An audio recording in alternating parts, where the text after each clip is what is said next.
much, Alex. Back to school with CBS 42 this week. Most schools in our area return to the classroom, and with the return to campus comes a concern for the safety of the students and those responsible for getting students to and from school. Captain Jeremy Burkett with the Alabama Law Enforcement Agency joining us once again. Good to see you, Captain Burkett.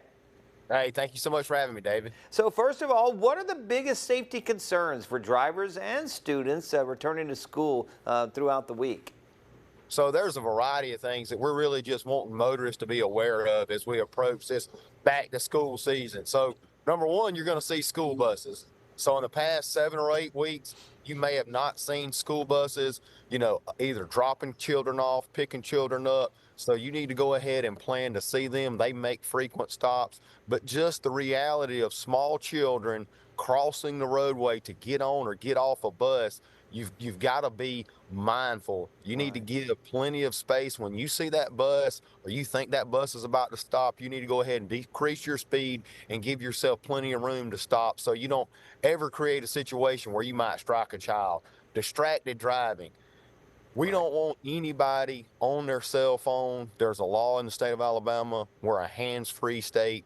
But please, please, especially when you're around these drop-off zones, pickup zones, or you're in a school zone, don't be on your phone. Don't be trying to send a text message. Don't be trying to read an email. You never want to find yourself in a situation where you were trying to send a text message and you strike a small child in a school zone. One, it's going to be devastating for you and the family, but there could be potential criminal charges from a situation like that. So one of the things I was surprised about kind of in researching our conversation was the number of terrible accidents and sometimes fatal accidents that actually take place in the school zones and in places you would think folks would be paying attention. So kind of making especially sure in those areas where you can almost expect there's going to be children crossing the street, kind of making sure that you're alert in those areas for sure, I would guess.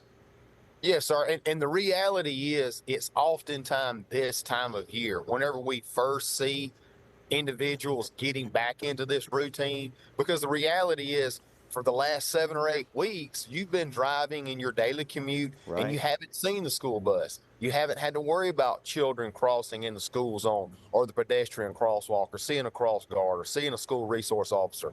So it's just getting that mindset to go ahead and be prepared and then to build that time. It may save you 15 minutes when school is not in session, right? Or when you don't have to worry about children or the school buses or whatever the situation may be. And that's where we see people get anxious. They start running late. We see that aggressive driving. So again, just plan ahead, have patience, and don't ever put yourself in a situation where you could potentially endanger a child's life by driving distracted or speeding through a school zone.